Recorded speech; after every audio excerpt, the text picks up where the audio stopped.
Good morning, students. I hope all of you are doing great. And today we are going to start with the second unit, and that is structure of atom. जैसे कि आप लोग सब जानते हैं कि Dalton जो है उनको क्रेडिट दिया गया था फर्स्ट जो था attempt to define atoms the ultimate particles of matter. ठीक है, तो डाल्टन वो साइंटिस्ट थे जिन्होंने मैटर को मैटर किस चीज़ से बना है इसके बारे में सबसे पहले जो है कुछ चीज़ों को ले आउट किया था, कुछ रूल्स को ले आउट किया था, कुछ थियरी को ले आउट किया था, and that was known as Dalton atomic theory, right, जो आप लोगों ने ऑलरेडी पढ़ लिया है. तो डाल्टन अटोमिक थ्योरी के अकॉर्डिंगली बहुत सारी चीज़ें जो हैं वो बताई गई कि एटम्स जो हैं वो स्टेबल होते हैं, या फिर उनका जो फिजिकल और केमिकल प्रॉपर्टीज़ जो हैं वो अलग अलग एलिमेंट्स की, एटम्स की अलग अलग होती है, और सिमिलर एटम्स जो हैं एक ही एलिमेंट के अगर हैं तो उन सभी की मास और ये सब प्रॉपर्टीज़ जो हैं वो बिल्कुल सेम होंगी. ठीक है, एटम्स जब एक दूसरे के साथ कंबाइन करते हैं तो कंपाउंड एटम्स या मॉलिक्यूल्स बना देते हैं. तो बहुत सारी क्वेश्चंस जो हैं वो इस थ्योरी को लेकर के पुटअप हुए कि क्यों एटम्स कंबाइन कर रहे हैं, या फिर एटम्स की स्टेबिलिटी को आप कैसे एक्सप्लेन कर सकते हैं, या क्यों ऐसा है कि प्रॉपर्टीज़ अलग अलग हैं. तो इन्हीं सब चीज़ों के आंसर्स ढूंढते ढूंढते और भी बहुत डिस्कवरीज होती गई time to time, and then which led out that कि एटम जो है वो अल्टीमेट पार्टिकल्स नहीं हैं जैसा कि डाल्टन ने बताया था. उनसे छोटे पार्टिकल एग्जिस्ट करते हैं. ठीक है, और फिर ये जो पार्टिकल्स यहाँ पर ये कहते हैं कि कौन से पार्टिकल एग्जिस्ट करते हैं एटम के अंदर, तो हम इस चैप्टर के अंदर उन्हीं पार्टिकल्स के बारे में डिस्कशन करेंगे, और जिसमें सबसे पहले हम शुरू करने वाले हैं डिस्कवरी ऑफ इलेक्ट्रॉन्स. ठीक है, और ये भी मैं आपको बता देती हूँ कि जो एटम के अंदर जो पार्टिकल्स हैं वैसे तो बहुत सारे, अभी तक 200 से ज़्यादा सब एटॉमिक पार्टिकल्स आइडेंटिफाई किए जा चुके हैं, लेकिन उनमें से कुछ पार्टिकल्स को फंडामेंटल पार्टिकल्स कहा जाता है जो सभी एटम्स के अंदर फॉर श्योर मौजूद होंगे ही होंगे. ठीक है, तो हम डिस्कवरी फंडामेंटल पार्टिकल्स के बारे में ही उनके डिस्कवरीज को डिस्कस करेंगे. तो जिसमें सबसे पहले आता है नाम डिस्कवरी ऑफ इलेक्ट्रॉन. तो डिस्कवरी ऑफ इलेक्ट्रॉन जो है वो किसने किया था? That was discovered by J Thomson. लेकिन जे थॉमसन के डिस्कवरी करने से पहले ही कुछ ऐसे इंपॉर्टेंट एक्सपेरिमेंट्स हो गए थे जिनकी वजह से ही जे थॉमसन ने इलेक्ट्रॉन्स को एक्चुअल में डिस्कवर किया. जिसमें पहला नाम आता है फैराडे का, जिन्होंने ये ऑब्जर्व किया था कि जो मैटर है उनके अंदर कुछ इलेक्ट्रिकल प्रॉपर्टीज हैं.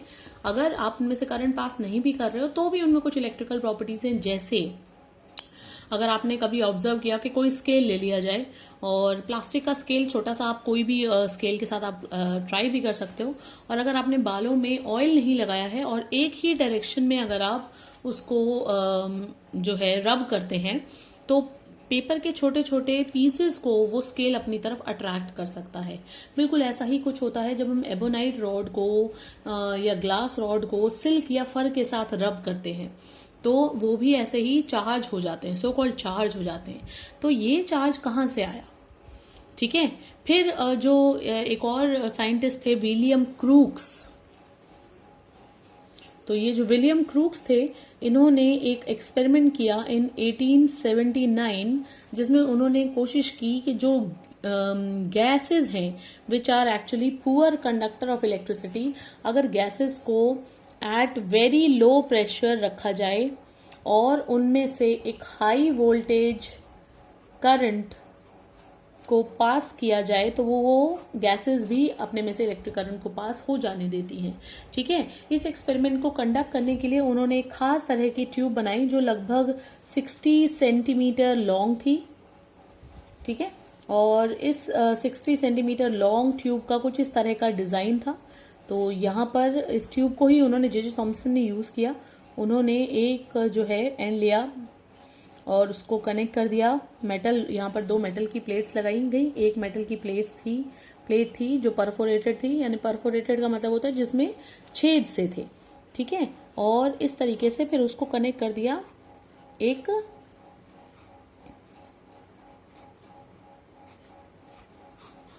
हाई वोल्टेज करंट वाली बैटरी के साथ. ठीक है, नेगेटिव एंड और पॉजिटिव एंड.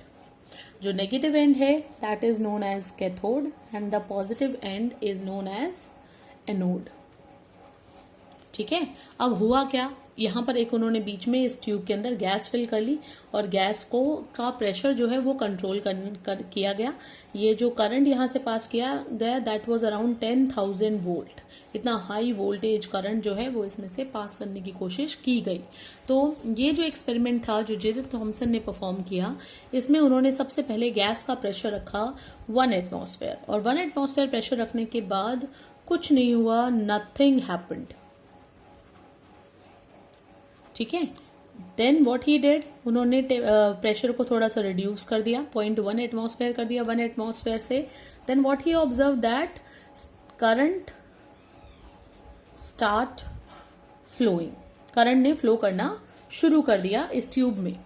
ठीक है, इसके बाद और ज्यादा रिड्यूस कर दिया गया प्रेशर को, 0.01 एटमॉस्फेयर कर दिया गया, और एक ग्रीन कलर का ग्लो जो है वो यहाँ पर इस ट्यूब के अंदर नजर आना शुरू हो गया, और वही ग्रीन कलर का ग्लो जो है वो यहाँ पर बैक साइड में भी नजर आना शुरू हो गया।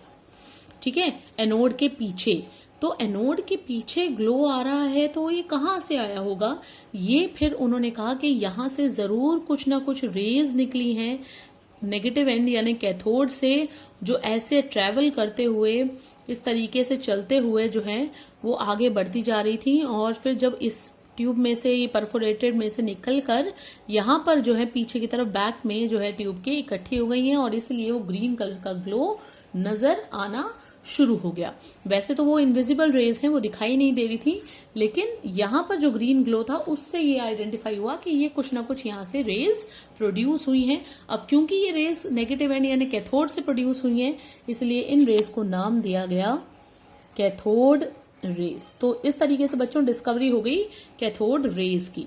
ठीक है, तो अब ये जो कैथोड रेज हैं इन्हीं को ही फिर फर्दर स्टडी किया जे थॉमसन ने by doing series of experiments. बहुत सारे एक्सपेरिमेंट किए उन्होंने, और इन एक्सपेरिमेंट्स के साथ साथ उन्होंने जो है कैथोड रेज की प्रॉपर्टीज को लिस्ट आउट करना शुरू कर दिया। तो अब हम भी यही करते हैं, let us now list out the properties of cathode rays.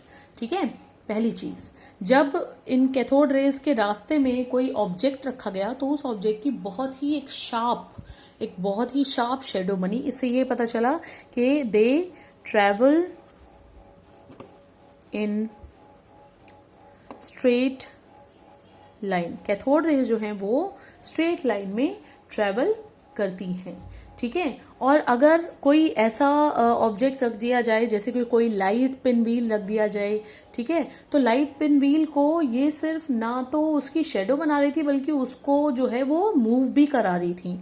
ठीक है, तो इससे ये पता चलता है कि जो कैथोड रेज हैं is made up of material particles. अगर सिर्फ एनर्जी होती तो वो एनर्जी जो है वो किसी पार्टिकल, किसी चीज को हिला नहीं सकती थी, लेकिन अगर बीच रास्ते में आपने कोई व्हील रख दिया है, कोई पंखा टाइप का कुछ रख दिया है, और वो अगर घूमना शुरू हो गया, तो इसका मतलब ये भी कुछ पार्टिकल से ही बनी हुई है कैथोड रेज। ठीक है, देन जब इनके आसपास यानी ये इस तरह की ट्यूब में दोनों तरफ इलेक्ट्रिक फील्ड अप्लाई की गई, तो जो कैथोड रेज थी जो यहाँ से निकल रही थी invisible rays, they are observe to be deflected towards the positive end, और नेगेटिव एंड से वो दूर भाग रही थी। इसका मतलब हुआ कि जो इनके पार्टिकल्स हैं या ये जो आपकी कैथोड रेज है ये है नेगेटिवली चार्ज्ड।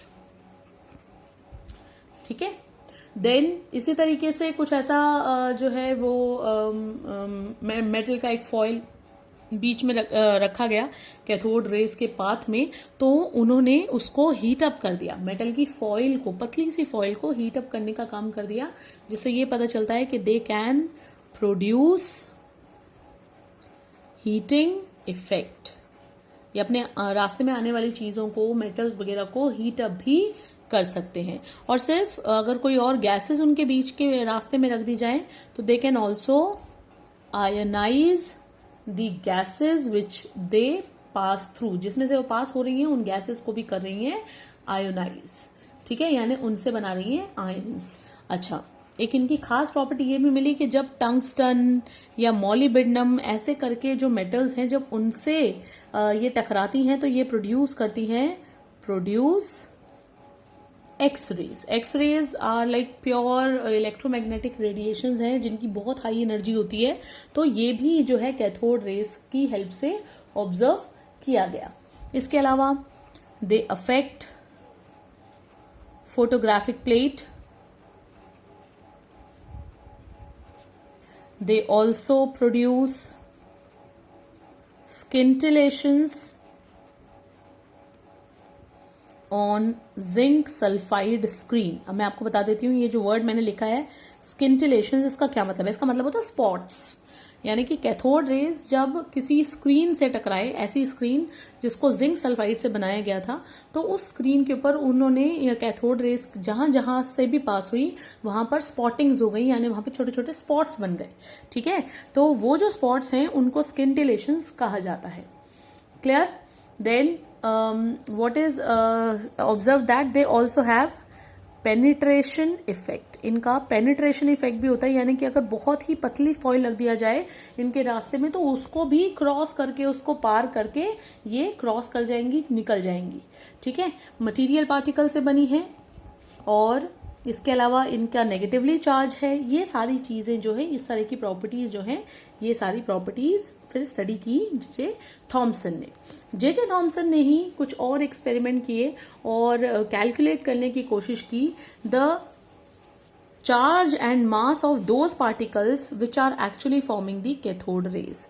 एक चीज और, कैथोड रेज जिन पार्टिकल से बनी है, जिन मटेरियल पार्टिकल से बनी है, उन मटेरियल पार्टिकल्स को नाम दिया गया इलेक्ट्रॉन्स।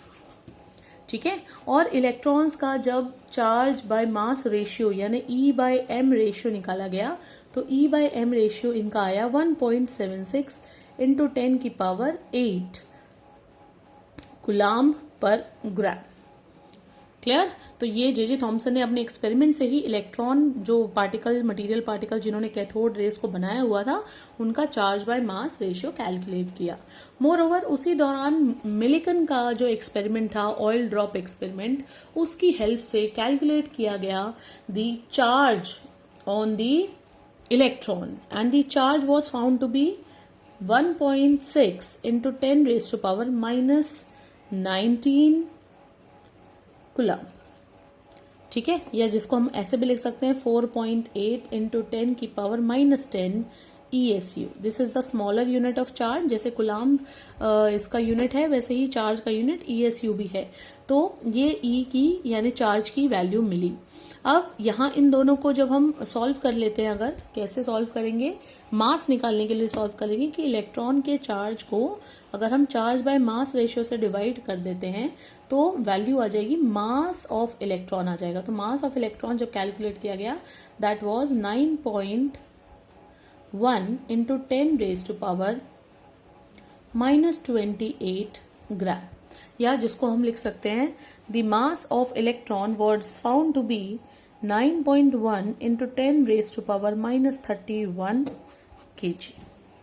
तो बच्चों, कैथोड रेज की प्रॉपर्टीज के अलावा आपको याद रखने वाली जो चीजें हैं वो ये हैं, चार्ज बाय मास रेशियो आपको याद रखना है, चार्ज ऑफ इलेक्ट्रॉन आपको याद रखना है और मास ऑफ इलेक्ट्रॉन आपको याद रखना है। ठीक है, अब जो है इलेक्ट्रॉन को इस तरीके से फिर डिफाइन किया गया कि जो चार्ज जो यहाँ मिला, इलेक्ट्रॉन का चार्ज 1.6 इंटू 10 की पावर -19 कूलम्ब, ये चार्ज सबसे कम चार्ज माना गया। इससे कम चार्ज और हो ही नहीं सकता, इसलिए उसको रिलेटिव टर्म्स में अगर देखा जाए तो उसको 1 कंसिडर किया गया, और क्योंकि ये नेगेटिव चार्ज है so it is considered as -1। So in this way by the series of experiments by J Thomson, these electrons were discovered and electrons mass each and everything was found। अब एक चीज और उन्होंने यहाँ से perform करके देखी कि ये जो गैस है, ये अलग अलग गैसेस के साथ उन्होंने ये एक्सपेरिमेंट परफॉर्म किए बार बार, और हर बार जो कैथोड रेज निकली उनका चार्ज बाय मास रेशियो भी निकाला, चार्ज भी निकाला, and what he found that every time the charge by mass ratio is same, the E is same, so ultimately M is going to be same। इसका मतलब ये उन्होंने identify कर लिया कि ये जो इलेक्ट्रॉन्स हैं ये फंडामेंटल पार्टिकल्स हैं एटम, हर तरह के एटम में, चाहे आप गैस कोई भी ले लो। गैस लेने का मतलब है कि आप कोई भी तरह का मटेरियल ले लो, तो कोई भी तरह का मटेरियल या कोई भी तरह के जो एटम्स होंगे उन सभी के अंदर इलेक्ट्रॉन ज़रूर प्रेजेंट होंगे। सभी इलेक्ट्रॉन का चार्ज, सभी इलेक्ट्रॉन का मास सेम है, उसमें कोई भी डिफरेंस नहीं है। ये सारी चीज़ें जो है आइडेंटिफाई करने के बाद ये बात कहना गलत नहीं होगा कि electron is universal constituent of matter, यानी जो मैटर है वो चाहे कितने भी उसके डिफरेंट एटम्स हो दूसरे तरह के एटम से, लेकिन हर एटम के अंदर एक जैसे ही इलेक्ट्रॉन्स प्रेजेंट हैं जिनका एक जैसा मास है, एक जैसा चार्ज है और एक जैसा चार्ज बाय मास रेशियो है। So everyone, this was the discovery of electrons. And now let us proceed with the discovery of proton. तो बच्चों, जब इलेक्ट्रॉन डिस्कवर हो गया और इलेक्ट्रॉन का नेगेटिव चार्ज आइडेंटिफाई किया गया तो ये बात भी कहीं ना कहीं लोगों के माइंड में आनी शुरू हो गई। वहाँ पे उस टाइम पर जो साइंटिस्ट थे उनके माइंड में आनी शुरू हो गई कि एटम तो ओवरऑल न्यूट्रल है, तो अगर उसके अंदर negative particle, negatively charge particle present है तो कुछ ना कुछ पॉजिटिवली चार्ज पार्टिकल भी प्रेजेंट होगा। And this led Goldstein to discover the protons. ठीक है, तो प्रोटॉन की जो डिस्कवरी हुई थी उससे पहले एक और तरह की रेज आइडेंटिफाई हुई जिन्हें एनोड रेज कहा गया। तो ये एनोड रेज भी बिल्कुल उसी एक्सपेरिमेंट से बनी जिस तरह के एक्सपेरिमेंट को जे थॉमसन ने और उससे पहले क्रुक्स ने अंजाम दिया था, यानी उसी तरह की परफोरेट आपकी जो है क्रुक्स ट्यूब ली गई। ठीक है, क्रुक्स ट्यूब के अंदर गैस फिल की गई और सबसे पहले जो गैस फिल की गई थी इस पर्टिकुलर एक्सपेरिमेंट के लिए वो हाइड्रोजन गैस ली गई थी, क्योंकि ये सबसे लाइट गैस है तो यहां से उसको शुरू किया गया था। Then the positive end is there which is solid cathode. ठीक है, पॉजिटिव एंड है ये आपका, और यहां से ऑब्वियसली क्या निकलेंगी, कैथोड रेज निकलेंगी। ठीक है, सॉरी एनोड है ये आपका, एनोड है। और then we have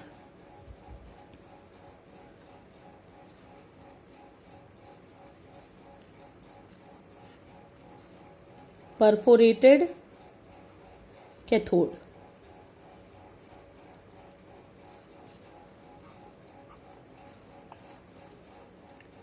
perforated cathode ली है। पिछली बार अगर आपको याद हो तो जब जे थॉमसन ने एक्सपेरिमेंट किया था तो उस एक्सपेरिमेंट में हमने लिया था परफोरेटेड एनोड को।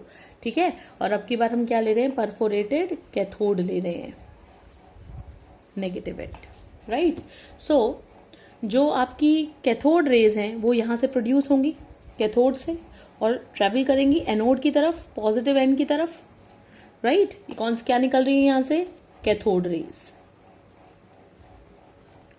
अब कैथोड रेज जब यहां से निकल रही हैं और यहां पर बीच में गैस फिल्ड है तो एक जो ग्लो है वो इन कैथोड रेज के बैक साइड में ऑब्जर्व किया गया ऑन डूइंग द एक्सपेरिमेंट। और यहां पर अगर हम एक जिंक सल्फाइड की स्क्रीन लगा देते हैं, ZnS की जिंक सल्फाइड की स्क्रीन यहां पर लगा दी जाती है अगर, तो यहां पर भी कुछ स्पॉटिंग्स और कुछ स्किंटिलेशंस यहां पर भी ऑब्जर्व किए गए।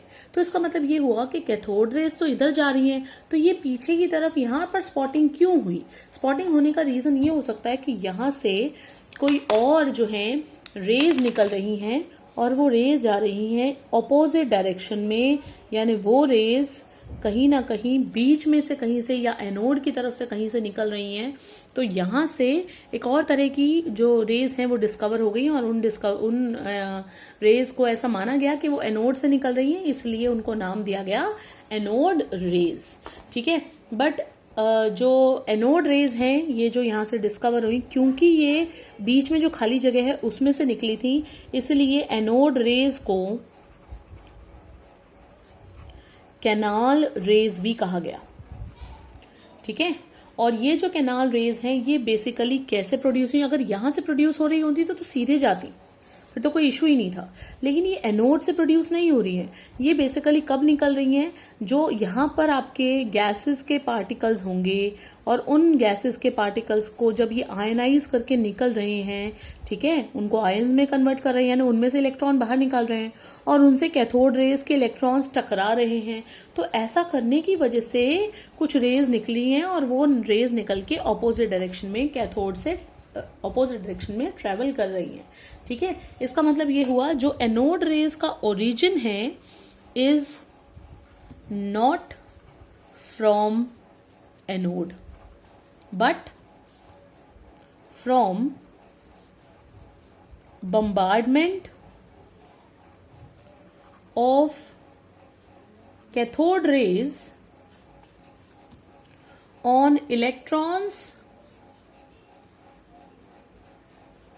or ions of gases present in between. इन दोनों के बीच में जो गैसेस प्रेजेंट हैं उनके में से इलेक्ट्रॉन निकल रहे हैं, आयंस निकल रहे हैं, उनसे बम्बार्डमेंट जब यानी उनसे टकरा करके कैथोड रेज जब उनसे टकरा रही हैं उनकी वजह से ये रेज प्रोड्यूस हो रही हैं और ये रेज फिर इस तरीके से ट्रैवल जो है वो कर रही हैं.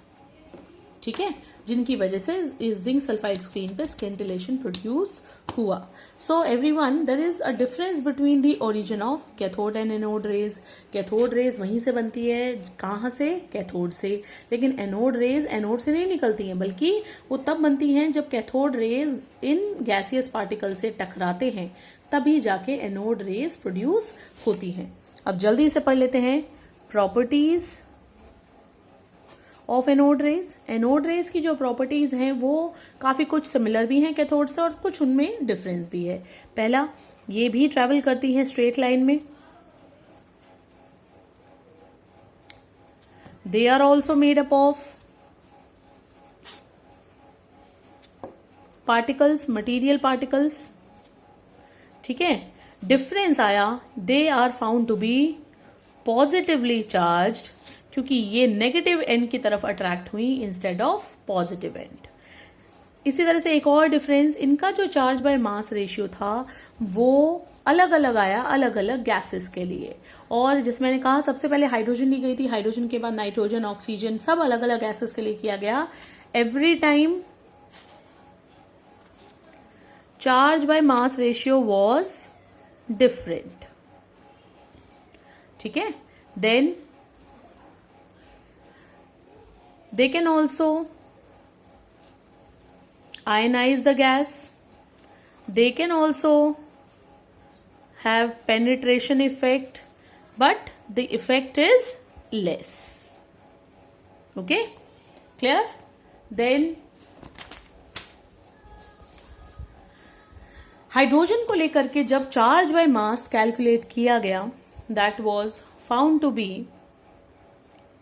9.58 into 10 raised to power 4 coulomb per gram.